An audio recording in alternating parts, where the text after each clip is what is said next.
You shocky, damn. You hustle. You the voice of the streets. You Afrobeat.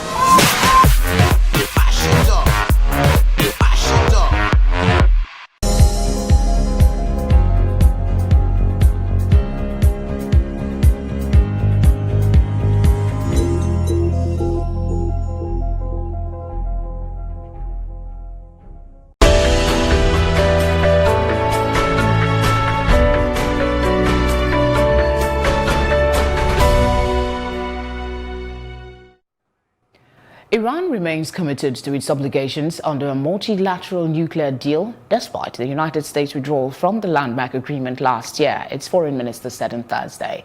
Iranian Foreign Minister Mohammad Javad Zarif said the U.S. escalation of sanctions is unacceptable. Meeting with his Japanese counterpart in Tokyo, he added that Iran exercised maximum restraint in spite of the fact that the United States withdrew from the Joint Comprehensive Plan of Action, JCPOA.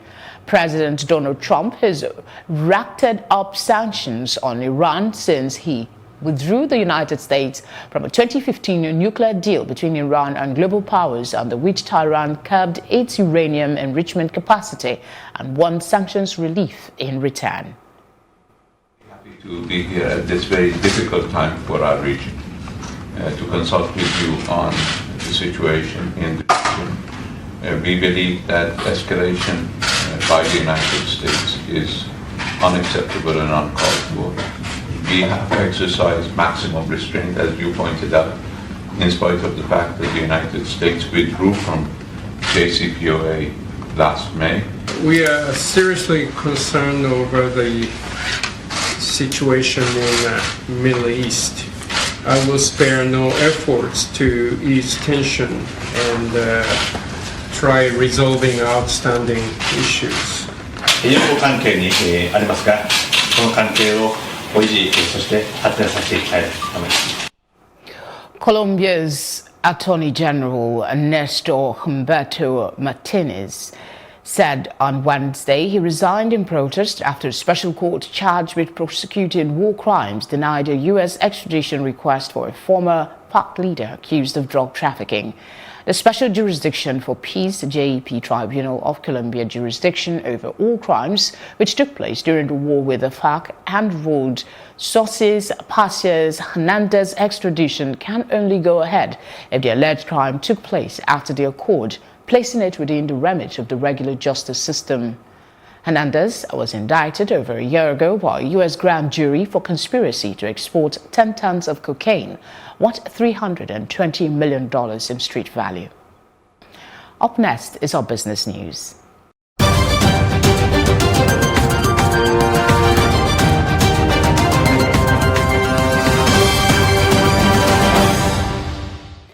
Expert on international trade on Wednesday said imposition of tariffs on goods imported from China will have a negative impact on the United States itself and the rest of the world. Brian Peck, director of the Center for Transnational Law and Business, University of Southern California, added that U.S. consumers and businesses will ultimately have to pay for the additional tariffs imposed by the United States to goods imported from China. The expert made the remarks during an interview with the China Central Television (CCTV) in response to the decision by the U.S. administration of President Donald Trump to increase the additional tariffs on $200 billion worth of Chinese goods from 10% to 25% on May 10. Despite what President Trump says, claiming that the Chinese pay tariffs on Chinese imports to the United States, it's actually the U.S. consumers and businesses that pay. Tariffs are a tax. They're a tax on imports.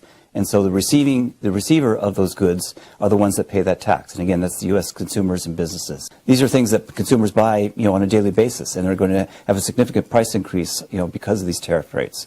So that's going to have a negative impact on consumer spending. Business investment decisions will have to be put on hold. Global supply chains also could be negatively affected.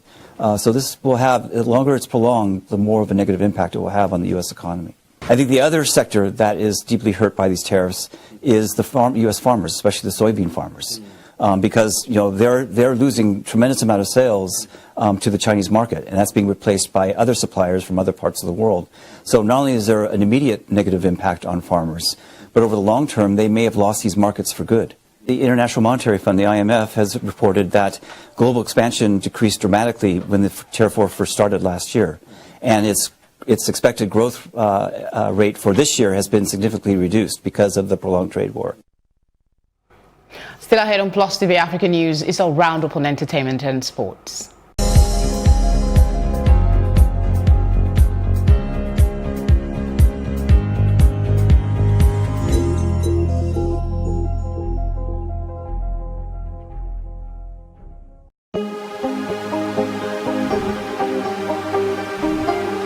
It for upcoming artists to blow in Nigeria.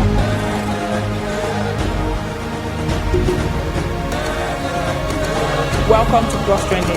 I am Bookie November, your host, saying thank you for joining us on today's episode. Welcome back. It's tea time on Plus TV Africa. Practice makes perfect. I'm not perfect yet, but I'm a lot better than I used to be. He's a king. He's entitled to marry 100 if he wants to.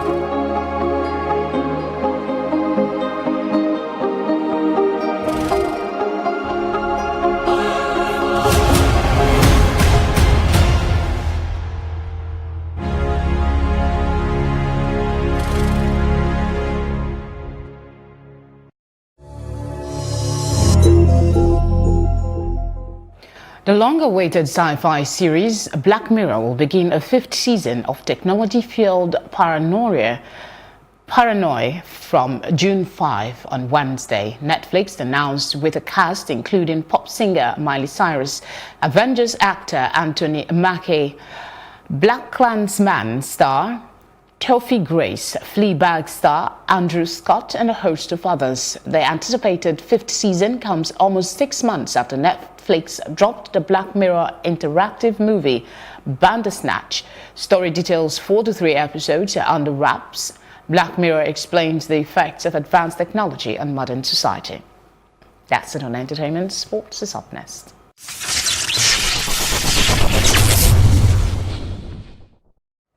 Former French Open champion Maria Sharapova has withdrawn from this year's tournament because of a long-standing shoulder problem.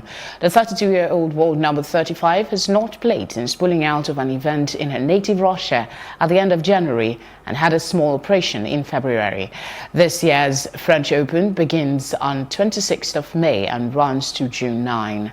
Sharapova, who won the French title in 2012 and 2014, returned to the tour in April 2017 after a 15-month ban for taking a banned drug. She reached the French Open quarterfinals last year, losing 6-2, 6-1 to third seed Gabin Muguruza. In the opening Grand Slam of this year, the Russian lost to Ashley Barty in the round of 16. That's our news roundup of events at this hour. For more news updates, please follow us at Plus TV Africa on Facebook, Twitter and Instagram. You can also subscribe to our YouTube channel that is also at Plus TV Africa. We'll be back later with more stories making the headlines. Do please join us again. Thank you for watching. The Ramadan Kareem globally commenced on the 6th of May 2019 as Muslims around the world observed the customary 30 days fast. Plus TV Africa visited the Lekki Central Mosque in Lagos, Nigeria, to speak with the Imam of the mosque, Ridwan Jamiu, on the essence of this holy month of Ramadan. Ramadan is a very fantastic event in the life of a Muslim. One, it brings about unity among the Muslims. It demonstrates universality of man and unity of mankind. God wants us to be one, as He Himself is one. We have only one Lord and one God. Allah has created us, and we have different tribes, colors, and languages. But these are not reasons for us to discriminate against one another. So fasting has been prescribed since Allah instituted Islam. This is why we have in the Quran, in Quran chapter 2, verse 183. Allah says, Ya ayyuhalladhina amanu, believers, kutiba alaykumus siyam kama kutiba ala alladhina min qablikum. Fasting has been prescribed for you as it was prescribed for those who came before you. That is, those who came before Prophet Muhammad sallallahu alaihi wasallam. Allah says, la'allakum tattaqun. The purpose is God wants you to be pious. And when you are fasting, you abstain from certain things.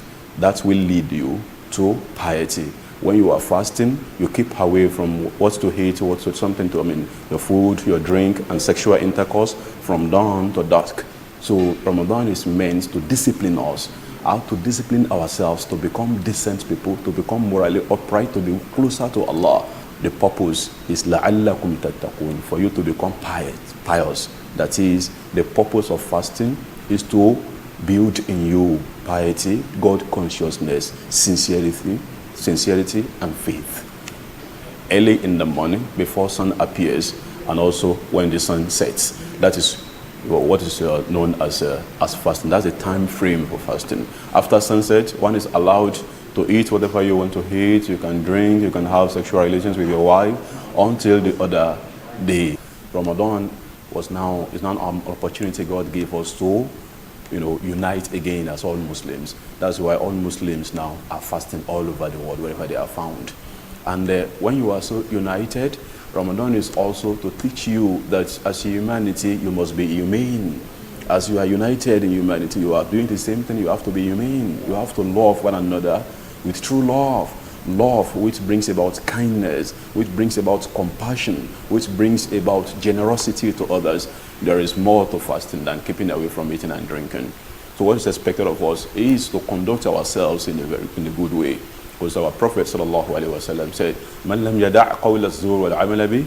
Ramadan is a month that we should be closer to Allah than ever. This is an opportunity for us. So Allah wants us to make much supplications in this month of Ramadan because prayers are answered. This month is month of forgiveness. Allah forgives us our sins because of our faith in Him and because of our love for Him, keeping away from things we strongly desire for the sake of God. So for our colleagues, the Muslims, the non-Muslims generally, who may want to participate in this fasting, you are all welcome, but with a condition. You have to declare La ilaha illallah, that there is no God who deserves to be worshipped except one God, that is Allah, and that Muhammad is the messenger of Allah. So once you declare this, and you join us also in prayers, the 5 compulsory prayers, fasting is okay, you can join us and be fasting. But without these 2, so fasting will not be valid for any non-Muslim. For Plus TV Africa, Irene Ubani.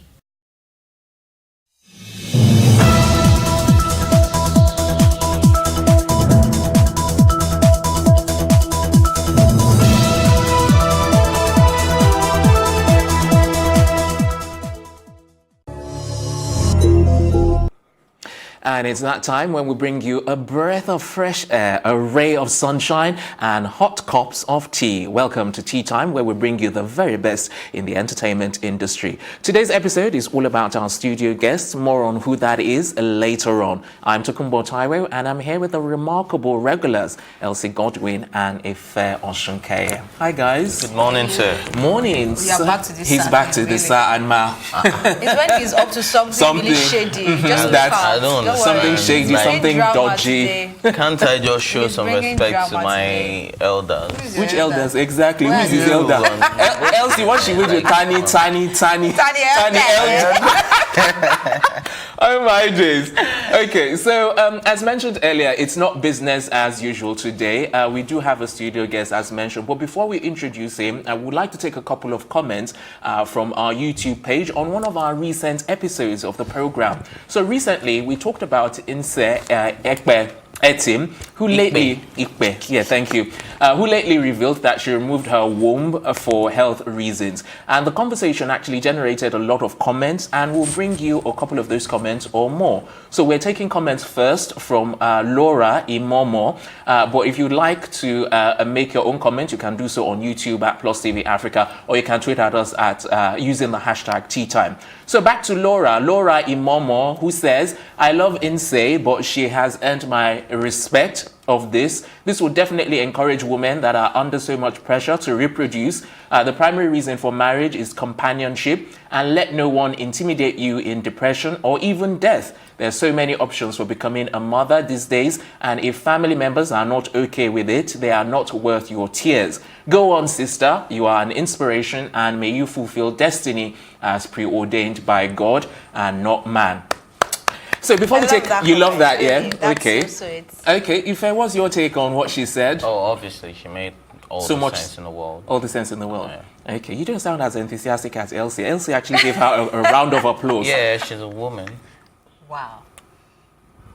That one has gone right over my You head. know, I missed when it. we talked about this thing and you felt like, oh, if you don't want to have a child, I'll still love you. And then you mentioned maybe because, you know. And now I think he's about to show his real self. But let's keep It's going. not about showing my real self. I'm just going. saying that you would be able to relate Why with can't it. you In as relate? much as I can relate with it, but you are a woman, relate you will more. be able to relate with it more. And Is that's he being why you sexist would right clap. now, Elsie? It's not No, being he's not. sexist. He's not. It's just, it's not sexism. It's not sexism. It's All just right. reality. Okay, if You know, Elsie's cool with Ife it. doesn't like that word. That word, And even don't bring both. exactly. I'm not going to bring in. let's move Yeah, on. we're going to No, you differentiate can the bring two it of them. as long as you know the true definition of sexism each one of them. and feminism. But you know it's relative, and each person has their own definition. Yeah, let's move on. I was Yes. educated In yesterday. peace. So. I thought you were supposed to educate her. He turned around. No, oh, did you even know who school Oh, this guy's You know not if I had a already. chat with Chimamanda?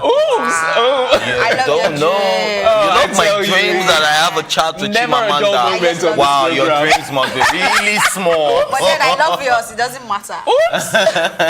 Okay, next up, we've got comments from Wuli Zizi. Says, Nigerian grammar.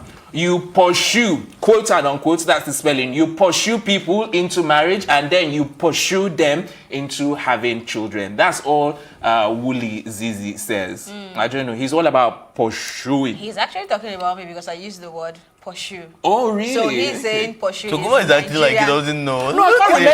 We've had this like some days back. He's saying the pursue is Nigerian grammar. I don't understand that, but yeah, it's cool. Okay, Ife, what's your take?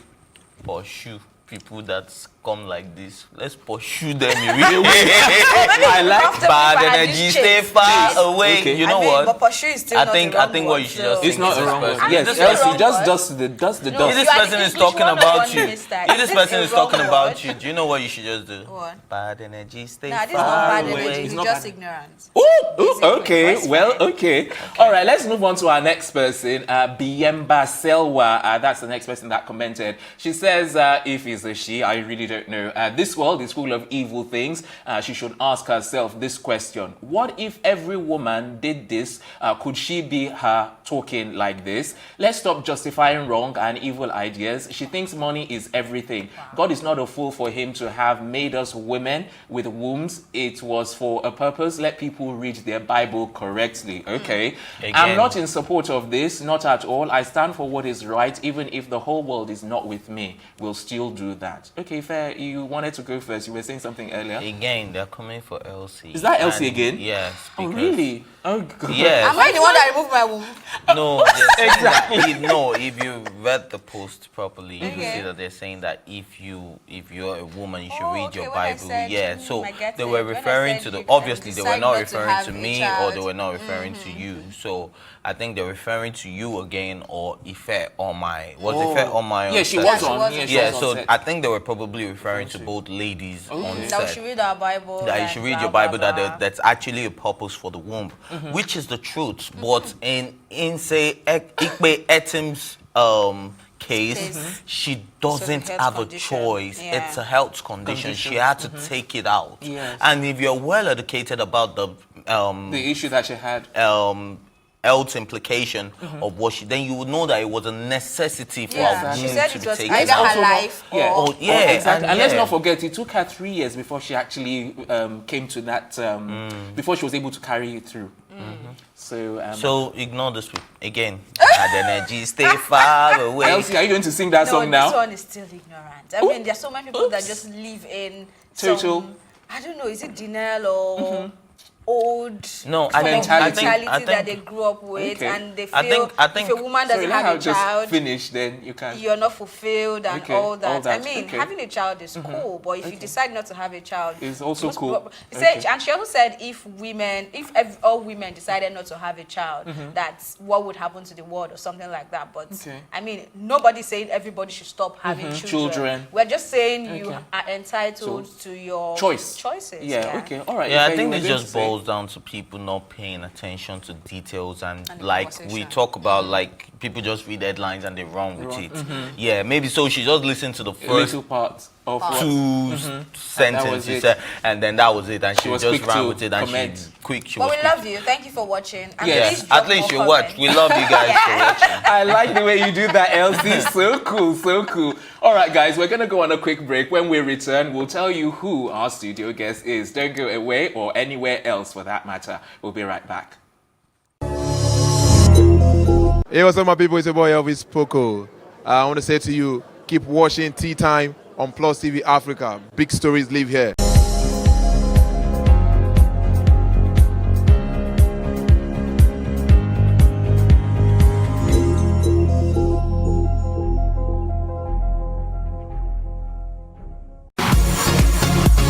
Best concert of your life? Don't just stay cool, stay refreshed with an ice-cold Coca-Cola. Pick your lane, solo or bigger boy. Taste the feeling.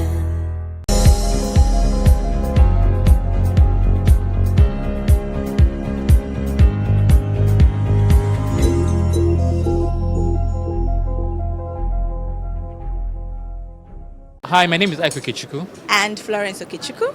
Keep watching Tea Time on Plus TV Africa. Welcome back. You're watching Tea Time right here on Plus TV Africa. Next up on the program, we're about to introduce our studio guest. And he needs no grand introduction as he's a poet and an author. He's the writer of words, maker of things, builder of different worlds. He wrote his first book when he was actually 17, titled Lonely Roads. And it actually took him about 8 years to complete. An excerpt from the book went on to get him shortlisted for the Miles Moreland Scholarship for African Writers. Ladies and gentlemen, let's all make welcome author and poet William Moore. Welcome. What's welcome. up? Hello. That's good, man. Take that. Okay. Glad to be here. Good. So, where do we start? You know, from authorship or from you being a poet? I really want to start from the fact that you went to Britain to study pharmacy, right? Yeah. Mm-hmm. And you started writing at the age of 15, and then professionally 18, right? Mm-hmm. Mm-hmm. And how would you say that going further to study pharmacy has shaped your writing in any shape or form? Interestingly, I sort of feel, because I studied like a very specific science course, so a lot of things I had to learn about writing and even sort of like psychology and philosophy. I think like writing has a lot to do with those things. I sort of had to learn them on my own, and in a sense, some days I feel, oh, maybe I should have, studied like journalism or, psychology in school. But then other days I'm like, you know what, me learning these things on my own has given me sort of like a more nuanced understanding instead of sort of a lecturer telling you, oh, this is how you should think of this. So I feel in a sense it's some days I'm happy about it, some days I'm not. But so we're going to get a medical book from you very soon, maybe something relating to medical issues based on your knowledge of the medical field. I have definitely considered the idea of writing a sort of a crime series around drugs, because part of the joys of being a pharmacist is you get to know what drugs will kill someone in an overdose, what kind of drugs can I give you that will kill you, and it would look like that will give you the high. Mistake. Well, there is that. There is that as well. So who inspired you studying pharmacy? Is this a personal decision? Well, I am Nigerian. We generally have our options in medicine, pharmacy, engineering. My parents were big on law, They were like, lawyers don't have money, so we're not sure. Doctors do, pharmacists do, chemists. I don't know where they get these ideas. Okay, tell us a little bit about your background, because you mentioned you're Nigerian. Are both of your parents Nigerian or from different parts of the world? My dad is a very interesting mix. So basically, my grandfather is half English, half Nigerian, and my grandmother is half French, half Nigerian. Do you speak all of those languages? No, just English, Igbo, and Pidgin. Oh, you speak Igbo? Yes, I grew up. So are you going to say Plus TV Africa is the best show in the world in Igbo? No, Tea Time is the best show. Oh, sorry, my bad. Tea Time is the best show in the world. I'm not sure I have a word for show in Igbo. You can show that. All right. Tea Time bo show kachasi show ni nowa. Oh wow! What you said, you say. I think I can say it, and I'm not even Igbo. Okay, Tea Time bo ada. Close enough. Don't try. Close enough. Okay, having to come back to Nigeria to face writing properly, what challenges do you think you have faced or writers generally face in this part of the world?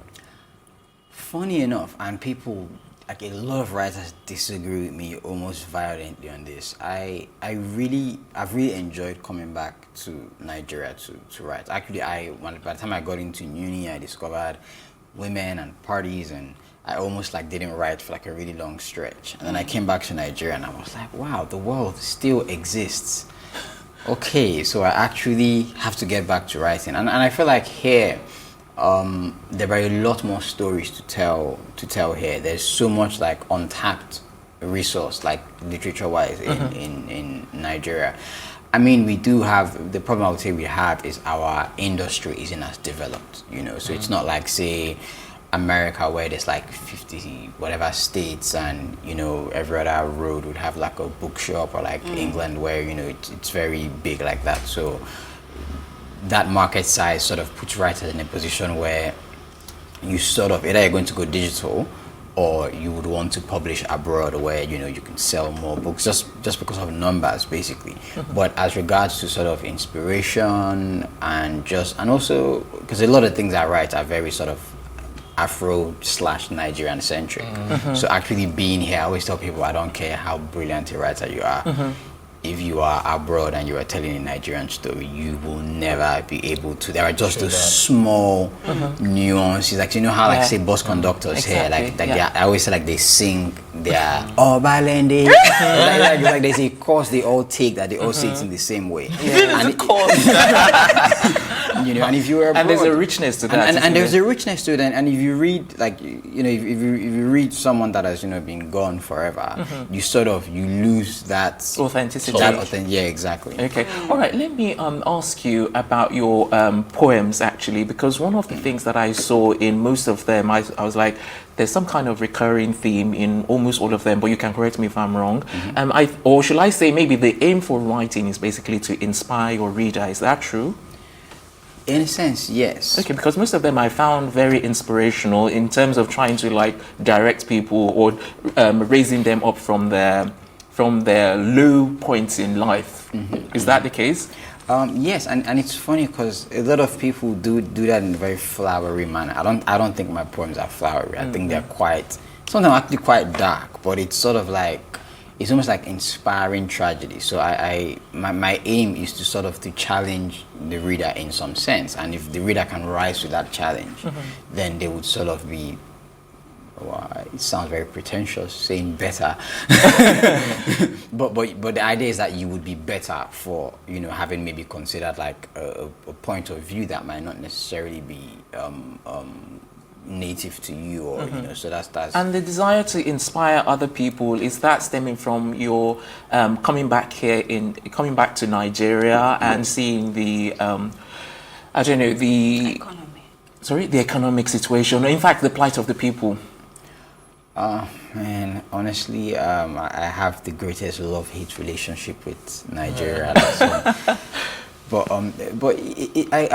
I would say, for me personally, what I really aim to do is I believe you can separate knowledge into categories, and we have a lot of what I call factual-based knowledge in Nigeria. How can plant germinate? What causes a rainbow? We know all these things, but then there is sort of like a more sort of like a thinking kind of intelligence, which is something we are not taught this in school. There's no effort put into it, and what I've sort of noticed being here is that there is a lacking in that, and you see it on sort of social media comments. You read what people write, and you're thinking, whoa, and this person will tell you, oh, I graduated from, you know, Unizik with a 2-1 in blah, blah, blah. And I'm like, dude, like... Okay, I'm glad you actually mentioned the comments. So based on that, would you like to comment on some of the earlier comments we talked about earlier and what some of them were saying? I think he needs to see the full episode to even get a full... No, let him even comment on some of the things. I'm aware of the story. News, the story. I really like the first comment. Okay. Was it Poshu one?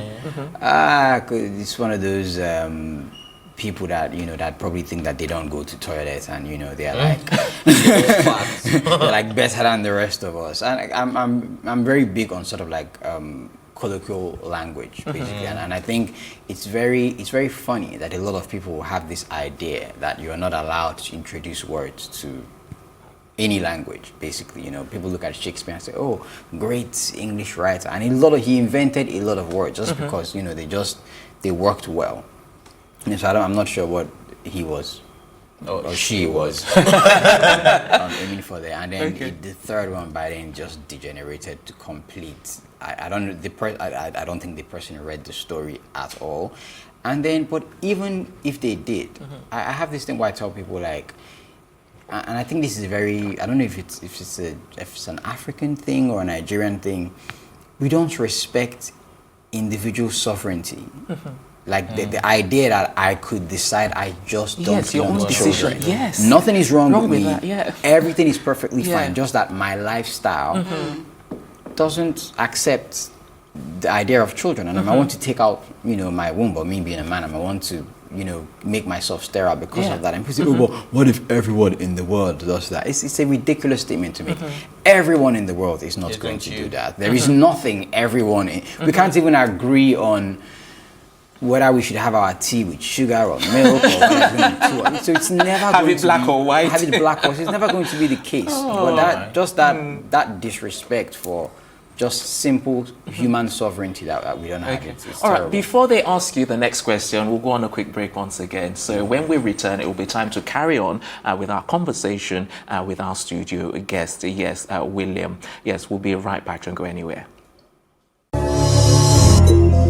Hey guys, what's up? It's John Oga. Keep watching Tea Time on Plus TV Africa.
My name is Tunile, and I'm a writer. Keep watching Plus TV Africa. Big stories live here. Welcome back. It's still tea time right here on Plus TV Africa, and we're swiftly moving on in our conversation with author and poet William Moore. Okay, so I think it's time for you guys to ask him the next question. Inter. It's come. Okay. Now, you spoke about your juvenile delinquent moments when you got into the university and you discovered women, parties, alcohol, and all of that. What would you say would be your biggest regret and that moment you're not proud of that you haven't told anyone in a while, but this is tea time, spill tea. Then I have a follow-up question as well. Oops. This is a particularly difficult question because I thought you said Winter the Kid in one episode. No. Because it's difficult because I don't see the world like that. I don't have anything I regret in Okay. that What sense. would you say was your most embarrassing moment during that juvenile delinquent period? Wow. I think I might have missed a few too many lectures from.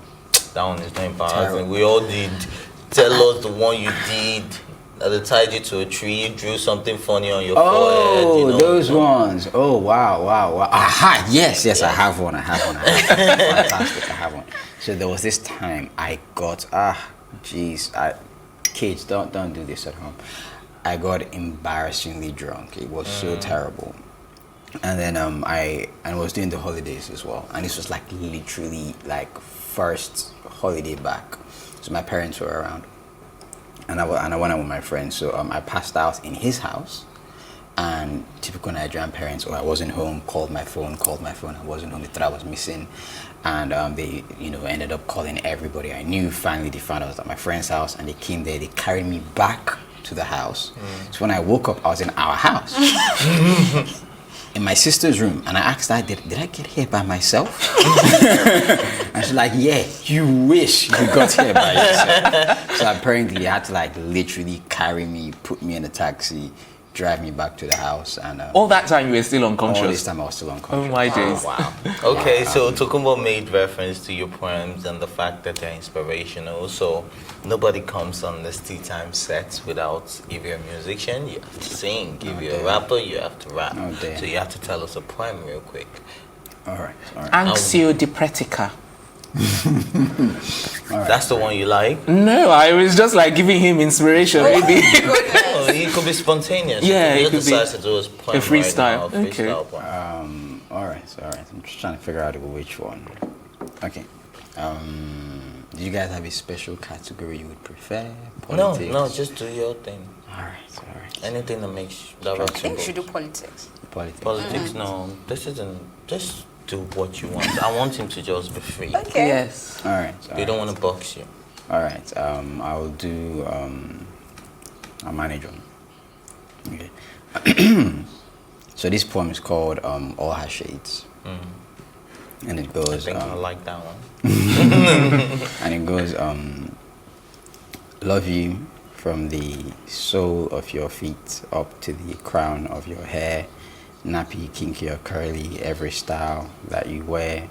Be you the blackest of berries or lightest of fruits. Right now, I'm just trying to say this to you. Yes, I am loving your shade, every spectrum and tone, a million shadings of gold. Your beauty, a story untold. Because they depict you as less bleaching creams and worse for your health to line their pockets with wealth. Chemicals all in your hair, another mask that you wear. Can't stand the stare or glare, afraid of being yourself.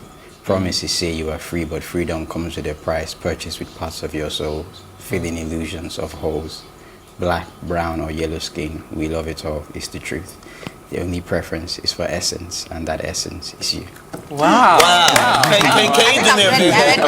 Can you do me a favor?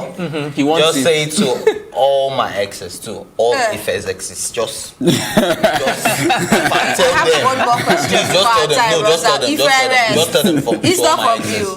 It's dedicated to all exes. Thank you very much. No, this one is important. So I wanted to know, I love money, so the writing business is important to me.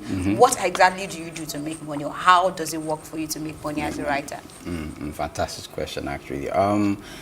There are a lot of different ways of monetizing writing. I think it's quite a shame that there is no school to teach writers and artists in general how to sort of try and monetize more. So say for me, I would speak for myself, I can't speak for everybody. I do some corporate writing, so I've written stuff for Wando, Siemens, Durex. Yeah, I particularly enjoy writing for them, actually.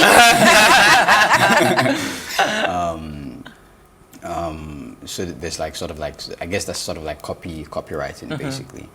And then on the more artistic side, you can do stuff like teaching, you know, whether it's master classes, whether it's teaching just children, because, you know, parents would spend good money if they feel, oh, I can improve my child's vocabulary, I can improve my child's even just speaking ability and stuff like that. I have a play coming up next, not this Saturday, but the Saturday after, and it's like a ticketed event. So I think a part of it is also sort of packaging your brand properly and knowing how to market it properly. So when you're doing stuff, people come and people are think, oh, we need someone to write something for us. They think of your name. I know writers that focus on things like biographies or even just ghostwriting, where they'll tell you, okay, we'll take 3 million naira to do your biography or 5 million naira to do your biography. And if you think about it, like, say for 5 million, if you were working in, I don't know, like a bank or, you know, like in most other regular jobs, that's pretty much what you would be earning in a year anyway. So it's I think there are a lot of ways around it. So do you earn, like, you know, 8-figure salaries, like, you know, from all of the things that you've mentioned so far? Trying to figure 8-figure, is that like in thousands or in hundreds of thousands? Millions. Oh wow. Not a month. As if a month, not a month, not in a month. No, I just meant in any way, shape, or form. In generally. Oh, generally, I mean, like in a whole year, yeah, definitely. Okay. Definitely in a whole year. Okay. All right. And yes, did you have? No. No. Okay. I wish we had more time. I wanted to ask you something about your poem, especially the one that you recited, and then what sort of effect it had on women and your exes or current. Yeah. Do you want to say something on that before I round up? Because I can't like. It's a lot of women, no matter how many times you say this, but a lot of women strongly believe, and not just general, a lot of women strongly believe that, well, black men and all men in general have a very strong preference for lighter women. And you could try and say, look, like, it is not true. We don't really like, there are dark women that are very pretty, there are yellow women that are very pretty. Okay, let me make it simple because we're out of time. Did your poem or any of your write-up, did it sort of affect...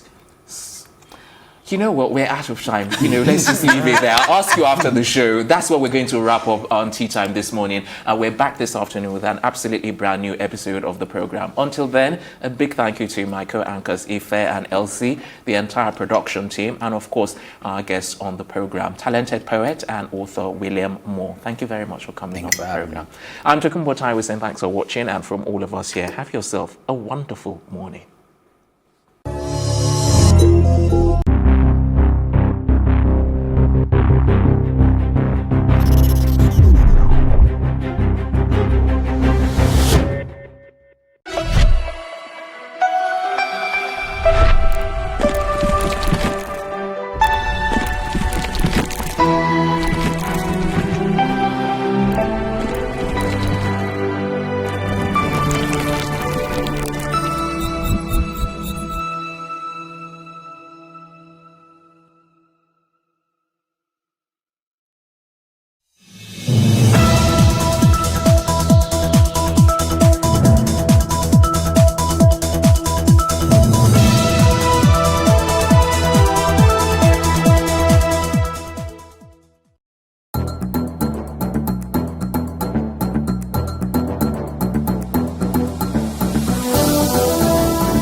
All right, to country people, I greet on top this very clock, on a good morning on top this very morning.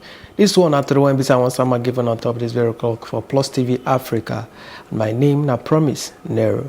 They say the Joint Admission and Matriculation Board, JAM, don't talk, say candidates don't be free to check their result of their UTME online. The Board of Media and Information, Dr. Fabian Benjamin, talked this one on Wednesday for Lagos. As he take talk, he said now that kind of 1.5 million candidates when busy they sit down for the board in the 5th tertiary matriculation exam, UTME, if check their result. And they go use the result check code 55019 as they file the report. We now go remember, say the board on Saturday, May 11, talk say they don't release the result. Now, like 1.8 million candidates register for this year UTME. Governor Rochas Okorocha of Imo State don sama accuse give the national chairman of the All Progressive Congress, Adams Oshomole, and other of the party say they tell the Economic and Financial Crime Commission and other law enforcement agency may they arrest and detain am. Okorocha talk this matter for the two separate fundamental right enforcement suit when they filed before the Federal High Court for Abuja, and he can say they don't tell the anti-Wuruwuru agency make they arrest and keep him for detention as soon as he hand over as governor on May 29. He say he received like 25 invitations from the anti-Wuruwuru law and enforcement agencies, and the investigation of project when we say the state government do for one bit to find some material when we say they go take whole arm of and say he dey guilty of Wuruwuru palava, now they can't do.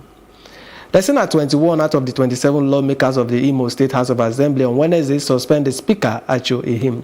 The suspension of the Speaker come after he carried a maze run, and as well they read the letter of lifting of the suspension when the state lawmakers last week placed for the 27 local government chairmen. The lawmakers don't quote order of 15 of the House rule when we say give power to lawmakers to contribute to palava before the Speaker rule. But him say no lawmaker fish shook mad for the matter. The 21 lawmaker come sharply announced Chinedu on Imo as the Action Alliance as the Speaker of the matter. They still announced the suspension of the majority leader of the House, Lugard Osuji, and also they elect Lloyd Chukwuemeka Owerri North for in place. The Speaker actually him when they suspend for one bit of frustrator, a colleague made them no remove him. They tell him say he aid make them switch off the generator when they supply electricity go the complex. But the lawmaker can still go pursue the two principal officers. The Ekiti State House of Assembly on Wednesday don't come out the suspension when they put for the before Speaker Kola Olawole and 4 other lawmakers head. They called the lawmakers back during the plenary when we say the Speaker Oga Adenira Alagbada stand as head. Those people when we say they call back now before Deputy Speaker Oga Shegun Adewumi, Oga Biola Jeje Idosi 2, Oga Adeshina Nimasheun Ekiti West 2, and Mr. Dare Pelemo Ekiti East 2. The lawmaker them among other people when we say they suspended last October for passage of 10 billion supplementary budget of before Governor Ayo Fayoshe. The one when BC they take put them back for the adoption of the report of the appeal panel committee when BC Chief Boyega Rigbisogan Ekolewan Sidon as Shemo. Now Rigbisogan moved the motion on top of the adoption of the report of the committee, and now got Sunday Akiniye Kere 11 and I second down. The Bayelsa State government don't beg the Independent National Electoral Commission, INEC, may they carry the upcoming governorship election for the state when they be put for November the 2nd this year. The government, with plenty stakeholders, include religious leaders, say the election clash with the state. The Yelintas given service when they say according to the law of the state, it's supposed to be public holiday. Deputy Governor of the state, Rear Admiral Akbori Bioga, Jonah retired when we say lead the team, say the election go experience voter matter for the scheduled date and they not go achieve the aim of the INEC. The community approached the governor for us to make this plea to you that they may reconsider the dates fixed for the election. We are also concerned that if it is fixed on that day, it could possibly even affect turnout of voters. We want every person to be in election mood and come out to vote en masse as would be required by INEC. Any other day that they fix that not clash with this day would be good for us. So it is actually a plea that we are making. A plea that we are making so that the people of Bayelsa will also feel that their wishes are also respected. The state government has appealed to the commission to reconsider the date for this reason. The Speaker of the State Assembly, religious leaders, and other stakeholders made similar appeal to the commission in writing. Today, all the stakeholders are here to further reiterate their appeal. Your Excellency, we have listened to you. At the next meeting of the Commission, your appeal will be examined and the Commission's decision will be announced by Friday this week. The Presidential Election Petition Tribunal don't carry their sitting go May 22, 2019 to hear one application when the People's Democratic Party and their presidential candidate Atiku Abubakar filed. The tribunal when the President of the Court of Appeal, Justice Zainab Bukashuwa Bichemo, they hear the petition of the People's Democratic Party, PDP, and the petition when the presidential candidate Atiku Abubakar and 3 other petitions filed for their political party as their candidates. During the sitting on Wednesday, the PDP lawyer Oga Levy Uroku asked for 110-minute chamber hearing alongside the lead counsel of the party for the suit. But after 135-minute stand down, Justice Zainab Bukashuwa asked Oga Uroku to say make it shook mad for the matter when they raised for the chambers for one open court because it already did the public domain. But counsel to President Buhari Oga Wole Olanipeku, he said if they go touchline the matter, the petitioners don't come by the way of one before application, and they do give them time, make they shook mad for inside. Justice Zainab Bukashuwa don't rule say they go hear the application when they say they go soon file on Tuesday, May 22, 2019. The Economic and Financial Crime Commission on Wednesday don't regbab one judge of the Federal High Court, Rita Ofili Ajumo-Ogobia, and other one senior advocate of Nigeria, Godwin Obla, onto money thief charge. EFCC charged both on 18 count of conspiracy or lawful enrichment and retention of crime proceeds and money thief. The defendant, they stand trial before the Justice Rewan Akawa. They pleaded not guilty to all counts of the charge. They first charged the defendant before one Ikeja division of the High Court when they say they commit the charge on jurisdictional ground. For the matter when they say they dismiss the charge, the prosecution say they won the same charge when they say they summon against the defendant before the Federal High Court. Judge Ofili Ajumo-Ogobia, he take a plea, go the charge on top April 18th, but she plead not guilty to the charge and they can grant a bail of 10 billion with 2 shorting in like sum. Godwin Obla not show for court, but he show face for Wednesday inside court and they can rebabam with Judge Ajumo-Ogobia. EFCC talks say the 2 people collaborate on May 21st, 2014 to directly consider different money for the Diamond Bank account of Niger and Colive Limited. One company when we say they say Ajumo-Ogobia they operate.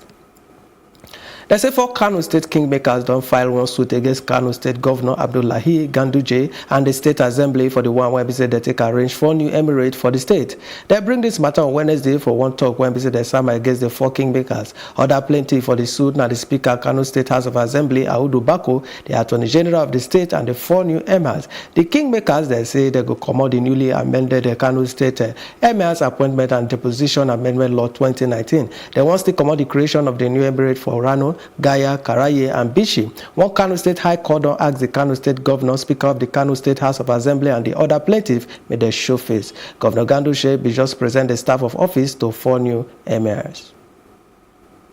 They say the federal government inaugurate one high-power committee to negotiate the matter of the adjustment for salary of Nigeria workers where BC they show from the approved national minimum wage. The secretary to the government of the federation, Oga Mustafa, talk as they inaugurate the committee for Abuja when BC they get representative for both government and organized labor. Say President Muhammadu Buhari they concerned about the welfare of Nigeria workers. Them. So members of the committee include the head of service of the federation, Winifred Oyoita, the Minister of Labor and Productivity, the Minister of Finance, Budget and National Planning, Health, Education, and the Attorney General of the Federation. The committee they get 4 weeks to finish their assignment. It is in fulfillment of Mr. President's commitment to issues concerning the welfare of Nigerian workers that he inaugurated the Tripartite Committee on National Minimum Wage on 27th of November 2017. The President, at the inauguration of that committee, acknowledged that the Nigerian worker, like his counterparts all over the world, remain vital to the growth and development of modern nations and underscored the need to ensure a fair and decent living wage for workers anchored on the principle of social justice and equity. It is important to reiterate the President's remark at the signing of the new National Minimum Wage Act 2019 that the signing of the Act would pave way for the constitution of another committee to negotiate the issue of relativity, consequential adjustment arising from the new national minimum wage of 30,000 naira only with the relevant labor unions. The primary mandate of the committee will be to negotiate the consequential adjustment in salaries arising from the new national minimum wage. I have no doubt in my mind that you have abundant literature, reports, and other materials to help this assignment. The duration of the assignment in the first term is 4 weeks from this inauguration. It is expected that the committee will work assiduously to complete the assignment.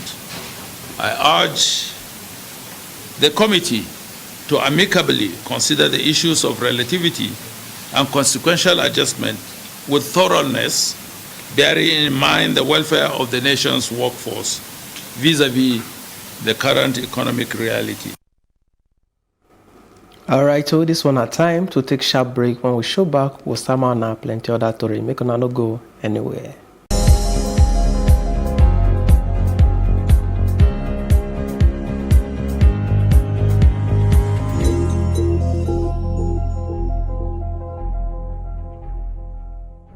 Open accounts. The Get a Lot of Millions promo is back again, and this time it's bigger, better, and life-changing. Save your way to millions faster than you think. Open any Fidelity account with 20,000 naira, or top up your existing account with 10,000 naira, and stand a chance to win a whopping 1 million or 2 million in our monthly draw.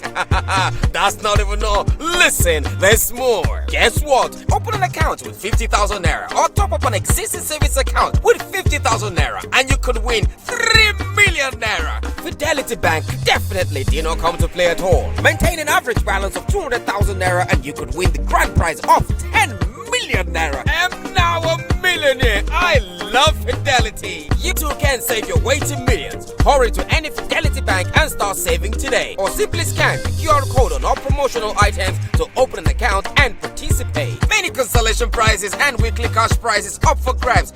We are Fidelity. We keep our word.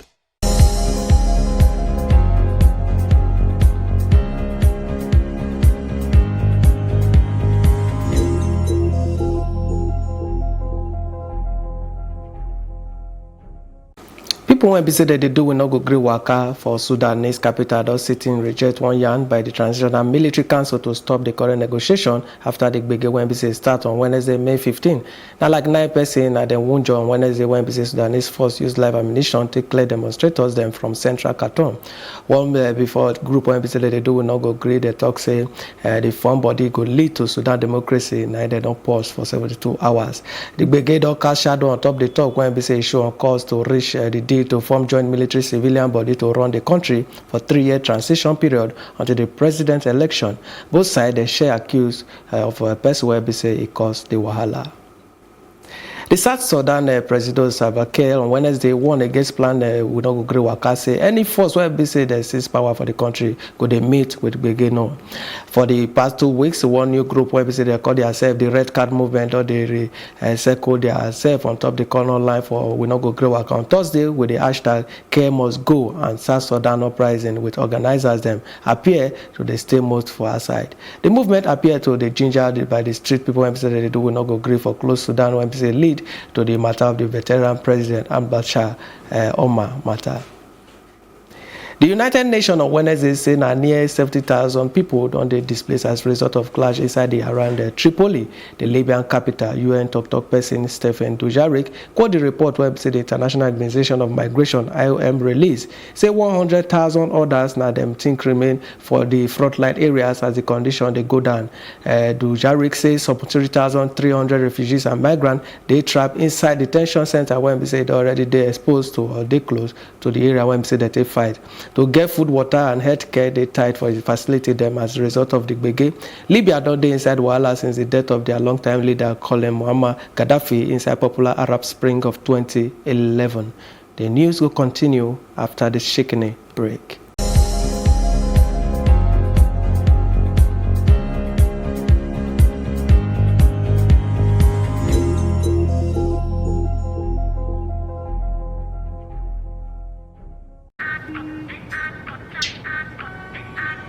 You global star, you local rapper, you go down low. You swag, you go blow. Yeah, making an Afrobeat. You bring the heat, you boom, boom. You the coolest kid in Africa. You shocky, you dab, you hustle. You the voice of the streets. You Afrobeat.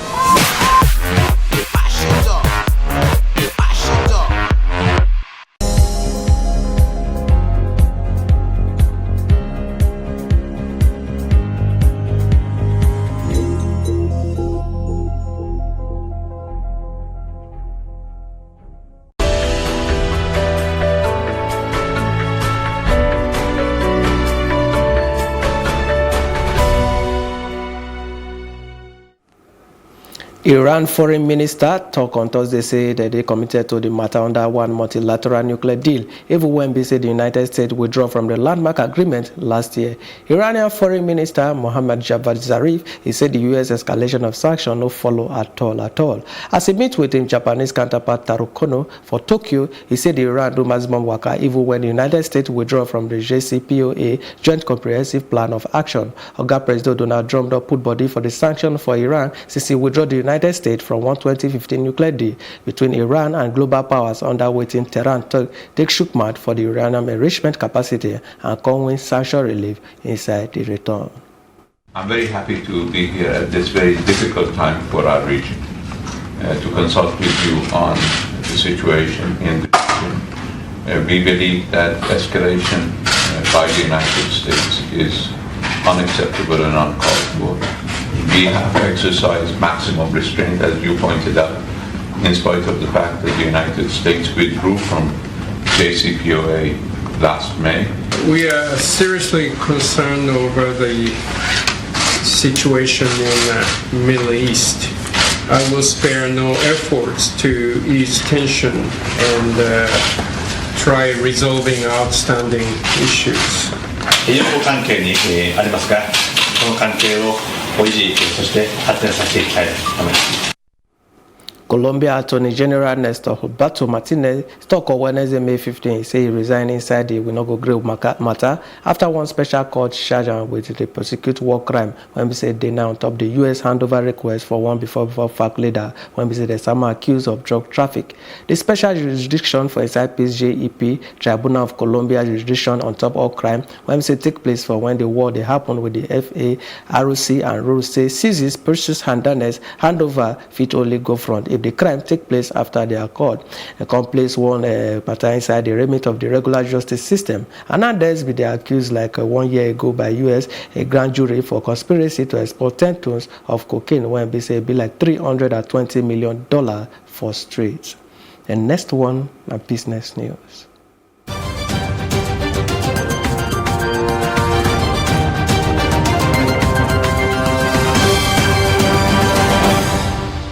People when we say the Sabi on top international trade on Wednesday talks in position of tariff on goods when we say the import from China will get negative impact on top the United States and the rest of the world. Brian Peck, director of the Center for Transnational Law and Business, University of Southern California, talks said the U.S. consumers and business go need to pay for the additional tariff where we say the United States don't impose on top goods where we say the import from China.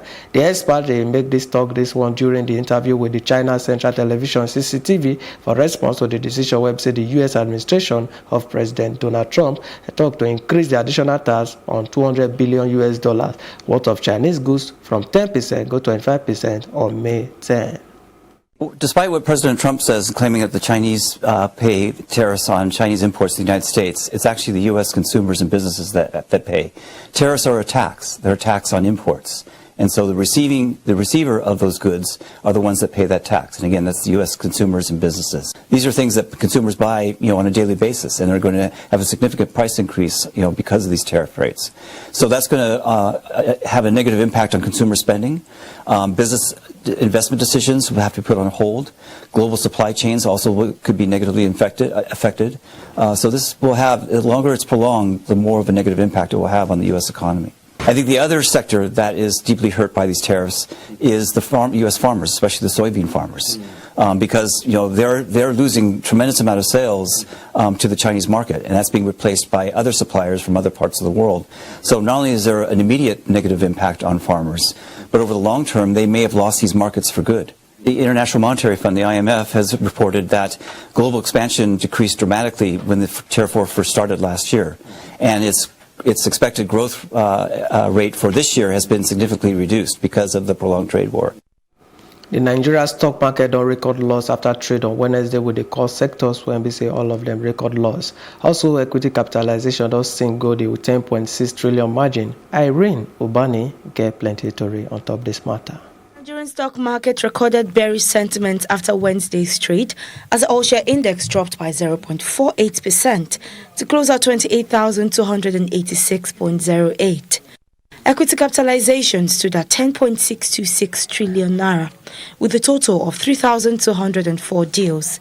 UACN recorded profits in its share price as it gained 25 kobo in its share price from its previous settlement, while Dangote Sugar also gained 25 kobo. However, Forte Oil declined by 3 naira 45 kobo, while CCNN declined by 1 naira 40 kobo. Guarantee led the list of top trades by value, with a volume of 12.233 million shares, valued at 386.583 million naira. On sectoral indices, all of the sectors recorded losses, as NSE Insurance dropped by 1.01%, NSE Oil and Gas was down 1%, NSE Banking was down 0.74%, NSE Consumer Goods was down 0.07%, NSE Industrial was also down by 2.31%. For Plus TV Africa, Irene Ubani. Stay to come on top Plus TV Africa News. Now a roundup for entertainment and sport news with the show back.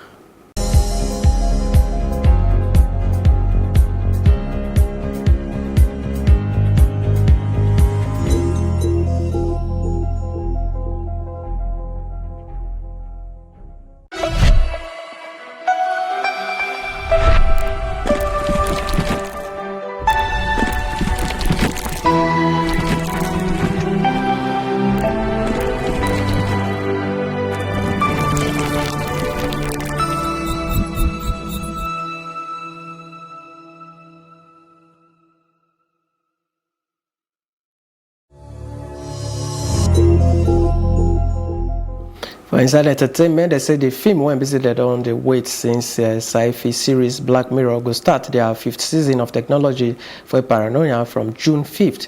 On Wednesday, Netflix talks say people won't visit they go do the film, and a pop singer Melissa Avengers actor Anthony Mackie, Black Klansman star Topher Grace, Fleabag star Andrew Scott, and plenty other people them. The Ogbonge 5th season come almost 6 months after Netflix dropped the Black Mirror interactive movie Badass Nash. Story detail for the 3 episodes day on that wrap. Black Mirror talk the effect of the advanced technology for the modern society. That now what we get on top entertainment. The next one, na sport.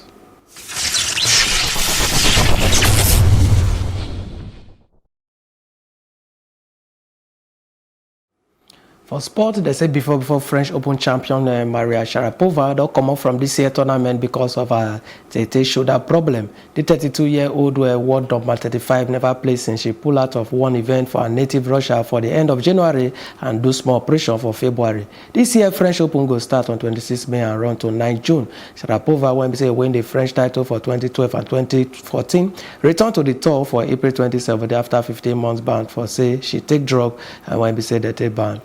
She reached the French Open quarter-final last year, lose 6-2, 6-1 to third seed Gabin Muguruza. For the opening Grand Slam of the year, the Russian lost to Ashley Barty for the round of 16.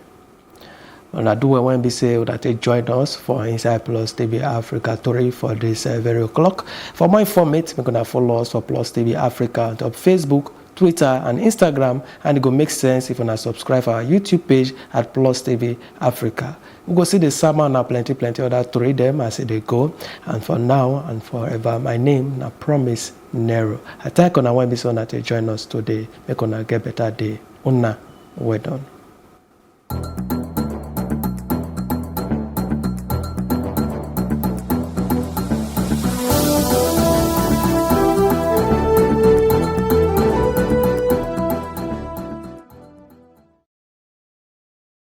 Street food, as they are generally known as, are very quick on-the-go meals people settle for, either to satisfy their immediate salivation or to take them through their very stressful day. Nwanwanya Abacha is a popular native delicacy food vendor who is sought after by many on the streets where she usually hawks her abacha. I bought the processed cassava, boiled the thing. After boiling the thing, I will then cut my vegetable. After I brought some ingredients, which will make the abacha to be very tasty. After I brought it outside. As in, if I brought abacha for 3,000, I will gain, due to how I sell, some at times I gave 5,000 and the bowl. It is my mother that was selling this thing. Due to our school vacates, he told me to come and help her. That is, I started last week. almost everybody like my abacha because in every street that I go, they usually ask me to come back. I certainly didn't go away without having a taste of her rich and healthy delicacy. I also caught up with Joy, who sells roasted plantain and yam with sauce by the roadside. She asked that we film her this way. I'm having fish here. I'm having fish. I'm having pomo. I also have what they call otazi. It's a little bit bitter. You know, for those that don't want something that is very sweet. It doesn't require a high flame, because if the flame is too high, it will burn and it won't look very attractive. But when you are roasting with a mild fire, it makes it attractive and it's able to dawn inside. So most people come here because of the sauce, because they say that the sauce is very okay. Like this afternoon, sometimes they buy ordinary rice, they will just come, I should just put sauce for them. They say they like the sauce. So. On weekends, she sells about 80 sticks of plantain to her ever-craving customers. This local cuisine undoubtedly captivated my olfaction. I had to get a bite of it. I wanted to also find out if people were comfortable eating street food. I do eat street food. I like eating boli, that's roasted plantain and yam or whatever. Yeah, because it's highly nutritious and it's not like junk foods. You know, when you eat like these street foods, they give you the real taste of what you're eating. Now, for instance, when you eat plantain, you have those nutritious nutrients that will enter into your body and give you that nutrients that you need in your body to make you grow and make you healthy.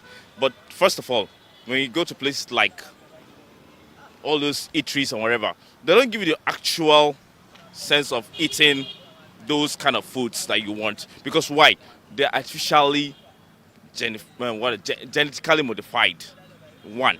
Now, secondly, they don't give you those kind of nutrients that will help you defend your whatever immune system or whatever.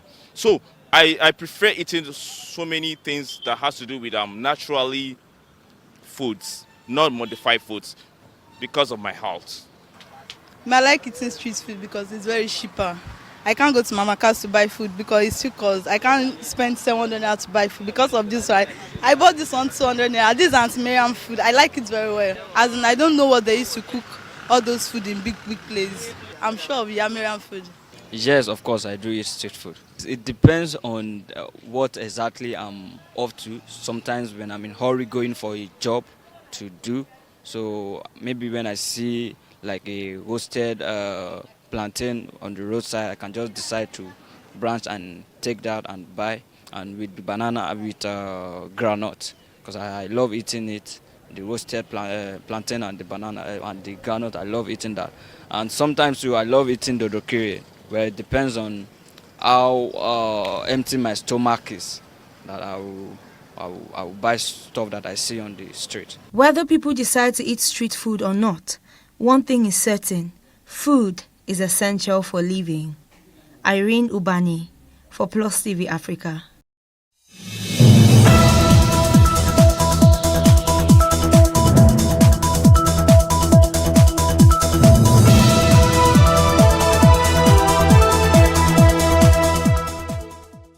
Hello and welcome. I am Irene Ubani. Today we will be talking about how to improve your sales traction as a business owner. To discuss this with me on the program is Iyore Obuigwe, a sales and persuasion expert who has trained over 14,000 salespeople across Nigeria, Ghana and the United States. Stay tuned, guys.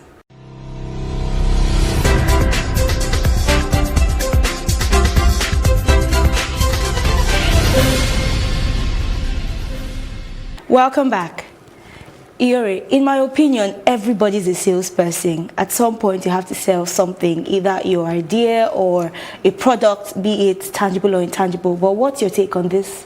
Very true, very correct. We're all salespeople. You know, if you see someone who's married today, the person is married because the person sold himself or herself to her spouse, and the spouse agreed to go ahead with them. Someone who has a job today, when you went for the interview, you probably weren't the most qualified person, but you were able to prove to the person interviewing you that you were the best candidate for the job. So in life, we always have to prove to others that we are giving them something of value, more than we are taking from them. And that's what selling is all about.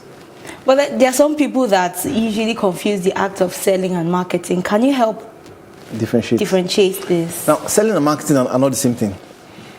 Marketing, using a basic illustration or example or definition first, marketing is simply announcing value, creating awareness about what you do or the products you have or the services you render. Now, because you created awareness doesn't mean you have made money.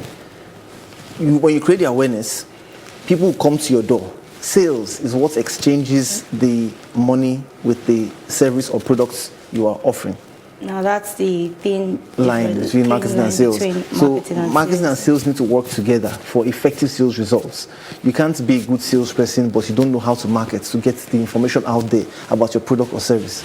So when people are aware, then you can close. They can come. Oh, cool. Yes. And then we know that as at the beginning of the year, we saw the National Bureau of Statistics say that the unemployment rate in Nigeria had increased to 18.8%. So we saw a lot of people going into different kinds of businesses. But how can one thrive in such a competitive market?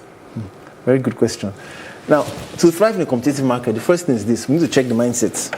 Because you see, selling is a mental battle. It's not as physical as it looks. Because statistics have shown that 80% of selling is psychology. Only 20% is mechanics. So this means the way you think, how you handle your emotions, the way you perceive life will always affect your ability to sell effectively. So in a competitive market, you must realize that you have something of unique value to offer. You see, we do not sell our similarities, we sell our differences. So you need to realize that there is something different you can bring to the table, and you need to find that thing.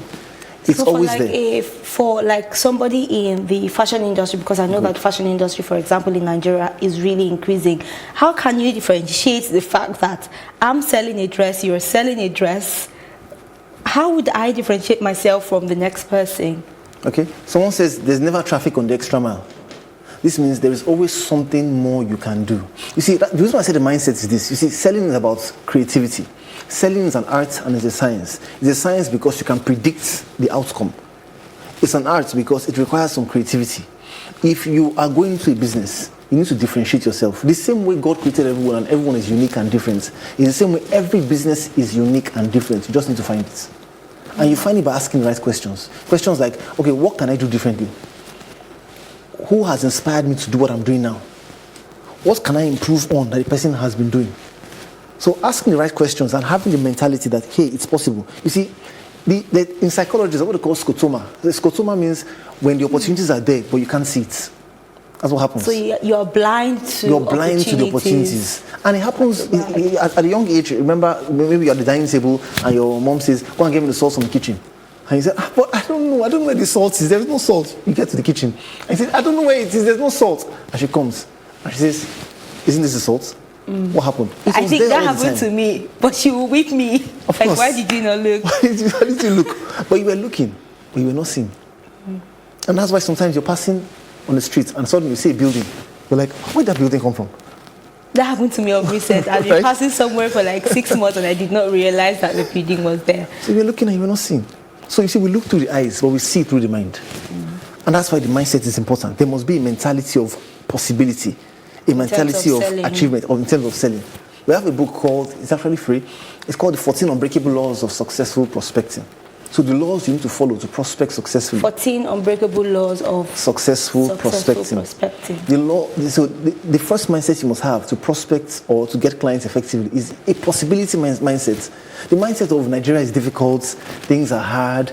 I've never seen a rich person complaining about the country. I've never seen a rich person complaining about Nigeria. So when we say that things are difficult, things are hard, it's difficult, the market is saturated, who said? Which statistics have you used to say the market is saturated?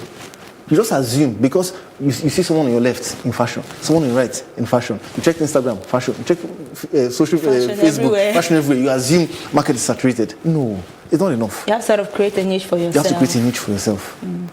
All right, we will take a break now, and when we return, Iyore will be giving us more tips on how to sell effectively.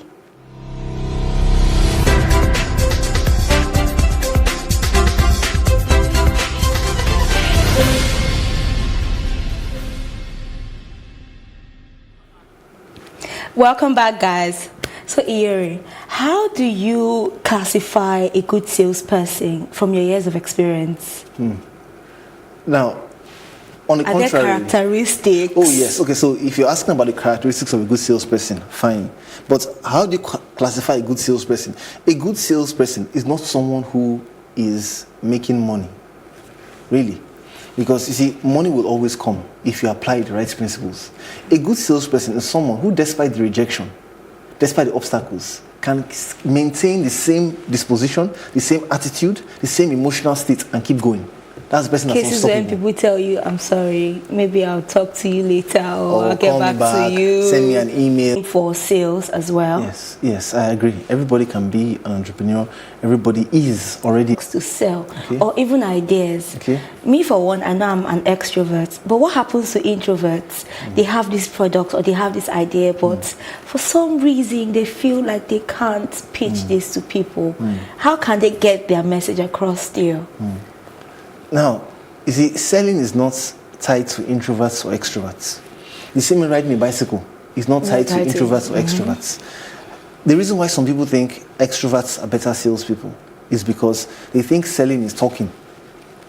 Marketing is talking. Selling is not talking. Selling is asking the right questions and listening effectively. And we're all born with the ability to hear, but no one was born with the ability to listen, because listening is a skill. One of the skill sets for effective selling. So I believe that an introvert would even sell more successfully than an extrovert. Why?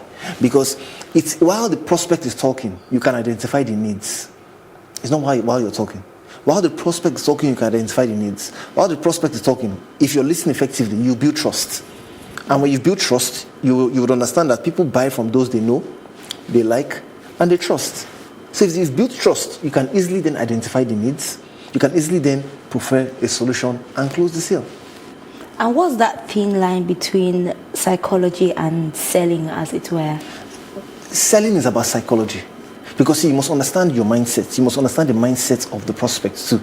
And when I say understand your mindset, I just mean realize that it can be done. Realize that the sale can be closed. Realize that you're 100% responsible for the outcome.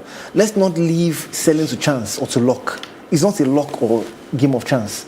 Science has proven that there are scientific ways to get people to buy from you. I'll give you an example. You said something, you have a tangible product you want to sell. There's a step-by-step process to go about it. Number one, you need to identify your target markets. Who is your target market? If you're trying to sell to everybody, you will not sell to anybody. So you need to know who are the people that need my product or service. When you've identified your target markets, you've described an ideal customer avatar of who your ideal prospect is. Sort of a demography. Like a demography. What will happen is you would activate your reticular activating system. There's a part of the brain called the reticular activating system. Now that's part of the brain that helps you identify what is most important to you at every point in time. For example, I'm talking now. You can only hear my voice, but there are probably other sounds around us. Why? Why can you only hear my voice? Because the reticular activating system has silenced every other sound so that mine can be amplified. So when you've defined your target market, you now realize that the prospects you've been running around looking for, they've been all around you since. You get into a place, you realize that there are opportunities there. The reticular activating system helps you see opportunities quickly. So it's not like it wasn't there before. It's not like it wasn't there before. It was but you're now more alert. You're now more alert. You can now see it. You can now see the prospects. You can see the opportunities in the market faster. Second thing, after identifying your target markets, we need to differentiate between the benefits of your products and the features of your products. People do not buy features. What they buy are benefits. Your benefits talk about, let's have features. Your features, this is what the product has. These are the characteristics of the products. This is what the products can do. But the benefits would say, this is what the products can do for you. How does it apply to your situation? So the features are the same, but the benefits would always be different. Because you need to apply it to the prospect's life. It's only when we've seen the benefits we can go ahead and buy. Go ahead with purchasing. With purchase. You can't tell me to buy a phone because the camera is 200 or 500 megapixel. But rather, if you tell me to buy a phone, because when I take because it is 200 megapixel or 500 megapixel, whatever it is, and when I take selfies, it's very sharp. That's a benefit. So I'll buy it because of that description, because you thought for the customer and you made him see how these products can be applied to their situation to help them be happier. Then they'll buy. Oh, interesting. And then I know that right now there are different platforms for which people can sell. We have social media platforms, of course. But then as a salesperson, how do you identify what platform suits you and what would help, increase your sales as a salesperson? That's a good question. Now, so choose a platform. First of all, you need to check my target audience. Where can I find them? If you can find your target audience across all these platforms, why not? If not, decide. For example, if you're looking for professionals, but that's your target audience, then you should look at LinkedIn, right? So you would use all the platforms, but you put more of your energy on LinkedIn. So are you saying that, for example, I'm selling Bolly. I know that's not like the professional one, right? Okay. It's not wise for me to sell it on LinkedIn. Well, that would not be the ideal place. It will be more of something like Instagram, Facebook. That's where that would be more ideal, because if you're selling that, it's pictorial. We need to see it. You can't use words to describe it. So when we see it, we make a decision. So those visual social media platforms will be the best for that. But who says you can't repackage and make it look corporate-like for LinkedIn? So at the end of the day, it really has to do with you. It's about how creative you are and your target market. If you decide you want to create Bolly for professionals, then you package it differently and see how you can push it on those platforms. Why not? But generally, you would always want to spend more of your time on the platform that you believe most of your ideal clients will be on. Okay, and then we know that there are some startups, for example, who want to sell more of their products but maybe don't have enough resources. Are there inexpensive ways for which they can still sell their products? The cheapest way to sell your products is to take advantage of the things that are already free. For example, social media is free. When you put it out there, let people know what you have to offer, it's free. Going to meet people one-on-one is free, depending on what you sell. So, and you see, when we talk about prospecting, we must always start with people we know. We can't start with cold calling. Cold calling means you meet someone you don't know at all to talk about your product or service. Start with people you know. And people you know, you've spoken to them or some of them have bought, they can give you referrals. Then they can introduce you to people who they know, who you know, or who they know. And then the chain just keeps going larger and larger. Or if you're like, I spoke to people I know, they've not bought from me, then cold call. Cold call. If they're not bought from you, you also need to find out why. Because the same thing that has stopped them from buying could stop the prospect you not met or you don't know from Adam to buy from buying from you. So we just have to start with where we are to grow our sales. All right, so let's talk about financial records as a salesperson. Good. Just yesterday, I was talking to someone, and then she mentioned the fact that she's running a business, but then her sales account is her personal account. She merges her business account with her personal account. How does that affect a business? Now, a business must be treated as a separate legal entity. If you don't treat it as a separate legal entity, then it can't grow. If you treat your child like the child, not like a human being, but you treat the child like the child is still on this side or on your inside, there'll be an issue. This means you want to eat and assume that the child is feeding because you're eating. No. This is, you have a child. Hey, give the child some food. Eat yours and give the child his or her food. Then you can see the child grow gradually over time. So the most important thing is ensuring that you treat the business as a separate legal entity. That's when the business can develop and grow. Abraham Lincoln said, I may walk slowly, but I never walk backwards. So it's not really about how fast. The whole idea is just ensure you're doing the right thing and you're headed in the right direction. Put it as a separate legal entity, open an account for it. Any money that comes in, ensure it moves into the accounts. Any money that comes into the business, don't get the money cash and spend. Receive it cash, lodge it in the bank, then spend. That's the importance of investing in things like the POS. Oh, I like if that you go part. to most of the banks, receive it, lodge it in the bank, then spend. That way your statement of account has all of the details, and you can sort of and if you need investors tomorrow, they would ask you, let's see what you've been doing. And you can bring your bank statement and they can see that there is cash flow in your business. So it's a discipline. You just have to make that effort. So what would you say about the sales culture in Nigeria today? The sales culture in Nigeria today, one of the reasons why I do what I do is because we're trying to correct that sales culture. Everywhere I go, corporate organizations, different states in Nigeria, people don't really know how to sell. And you see, it's a cultural thing, really. You know, in the US, you would realize that they have an entrepreneurial society. Because they have how do I know they have an entrepreneurial society? You go to the malls and you have okra, different brands of okra packed. This is our product. You know, different, you see egusi, repackaged and with different brands. Now, I'm not talking about America's products now, the milk and all those other things. These are our basic things that we know here. But in Nigeria, you would see only one brand of sugar, only one brand of milk, only one or two brands of beverage. So it just means we are not producing enough yet. Because we're not producing enough, we're not selling a lot. So most people don't practice the art of selling. That's why very few people who decide to move out of on their own or decide to start a business and sell a particular product, they seem to make it very fast. People don't understand that selling is not talking. Selling is asking questions. I don't remember when last somebody walked up to me and started asking me questions. And from the questions, the person ended up making me see some needs in my life and made me see how their products was the solution to that need. But I get people all the time calling me, oh, okay. They just come with products. Okay, do you want to buy this property? They don't want to know if you need it or not. They don't want to know if we need it or not. Oh, I sell this shoe. Come and pay. Come and buy. I'm like, so if I get you right, selling is a process. It's a process. You are asking questions. Yes. Discovering points of need of whoever it is, your prospect. Beautiful. And then at that point, you are pitching your product to the person. Because now a need has been seen.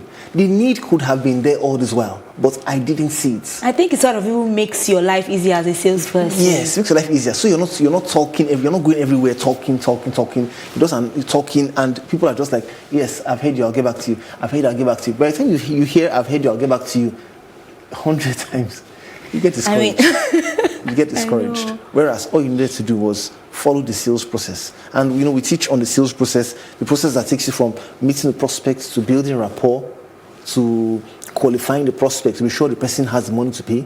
The person is a decision maker. I feel that's one mistake we also make here in Nigeria. Some of us don't even know if our prospect has the money to pay. We are just, trying to choke to force the person to buy. Yeah. And part of that is sometimes a lot of people sell from the point of desperation. I need to eat. I need to pay my house rent. So it's a point of desperation. I need it now. So please just buy. Even if the person says, this is a pen. Can the pen fly? Yes, it's a fly. do you get now? Because from desperation. But how do you handle desperation? What do you do to handle desperation? The more number of prospects you have that you're working on, the less pressurized you'll be to close the sale. So it means that if you're running a business and you're trying to sell, you must create a selling routine. I'm a businessman. Every day I make contact with at least 5 new people. So that means in a week, I've made an extra 25 new contacts. In a month, I've made about an extra 100 contacts. I can never be poor. Because even if I'm not looking for you, you will be like, oh, you called me last week, please, let's start. So you'll be busy all the time. Busy all the time. And this is, and yet, in the same industry, you hear people saying things like, there's no money here. Things are difficult, things are hard. I'm suffering. There's no money here. Hey, yet you, in that same industry, you just have a routine that you're following, and you'll be thriving. Once you can put in structure, routine, the results will be predictable. If your results are predictable, your future is guaranteed. That's interesting. Then, what advice would you give to salespeople who are in need of help right now because they're probably not selling as much as they want to sell? They should contact us. Contact us. See, they call me. I was interviewed on a TV program, and the person interviewing me, he interviewed me for like a month, and every time we went on set, we didn't discuss before then, and he was asking me a lot of hard questions, and I was answering all those questions. When we're done, he said, "You're the king of sales," I must confess. So this is something I've specialized in. something I understand. And anybody who's struggling with sales, I believe I have the answers. So if the person can visit our website, get there, we have free resources you can even use. We have a store where you can purchase audio programs and books to read. But even if you're like, oh, I don't have any money, at least there are free resources that you can take advantage of. If you follow me on social media, every day, twice a day, we give free content on sales. And we're doing that because we want to help people.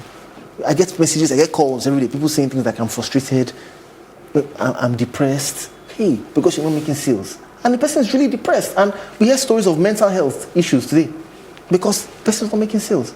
So to stop all that, we felt, okay, let's be giving out free content on a daily basis. At least if people are reading all these things. For those that say they don't have money to pay, right? People are reading all these things. The only price you have to pay is the price of discipline. So read in the morning and read in the evening. Read in the morning and read in the evening. In a month, you would have had a few things to do to improve your sales. Thank you very much. Lastly, kindly explain a sales term to us, one that you hear flying all around, but you feel like people are not using it correctly. Rapport. Rapport is a sales term. Very powerful. In fact, the most important part of the sales process is rapport. Rapport simply means finding common ground.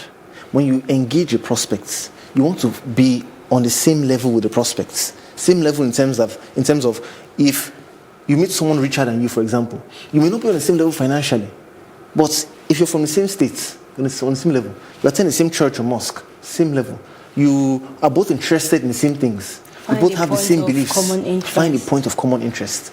Because people will buy from those they like first, before they buy from those who have only the credibility or only the abilities. So they will consider, how well do I like this person?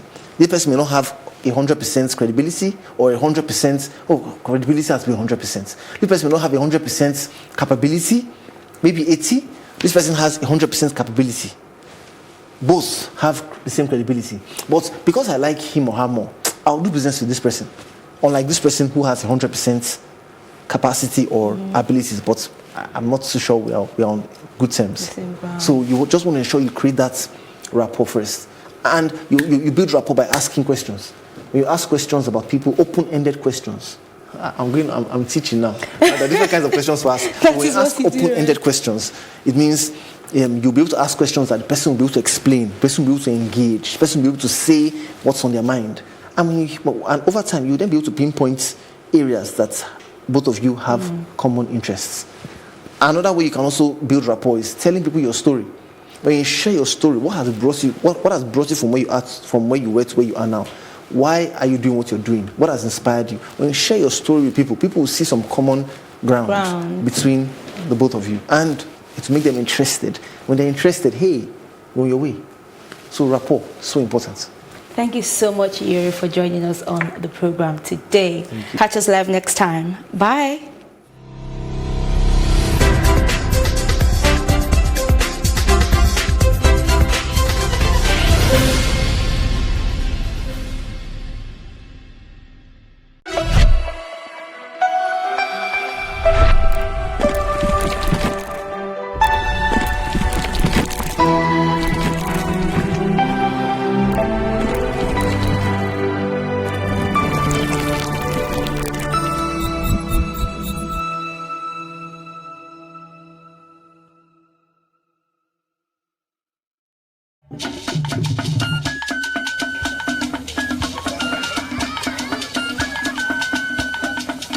Are you sure you want to do this? Adam, go and bring us your husband. Okay, hello baby. We're in this together, okay? Can you hear me? Keep coming forward. Wait, stop. You okay, lean to your right. Keep walking down, keep walking to the left. Yes. You're almost here. Keep going. You are here. Wow, you did it. I'm just so glad I didn't have to use my cane to do this. And I am so glad no other man got you before me. Let me be your eyes. We will never stop working to give you a network you can rely on so you can enjoy life's special moments. MTN, everywhere you go.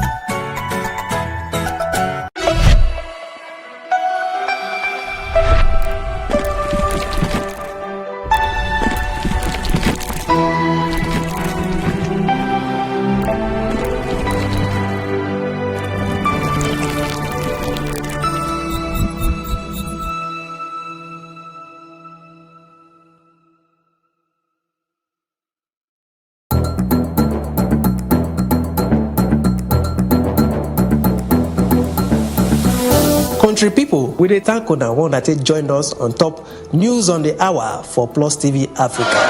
This na number 63 Massey Street for Itafaji, where building just collapsed by 10 a.m. this morning. They say the Oga of the indigenous people of Biafra, Nnamdi Kanu, don't tell federal government say if they provoke him, it go cause wahala for inside the country. Because if the British citizen no be say you go enter Nigeria, come cause kasala, run go Britain, go stay in peace. Them say na the diesel truck catch fire as they try offload the diesel way dey inside. Come out, fire department come try quench the fire. For the first time for Nigeria, every go enjoy television news for Ogbonge Pidgin English. For more tori, make una kukuma follow us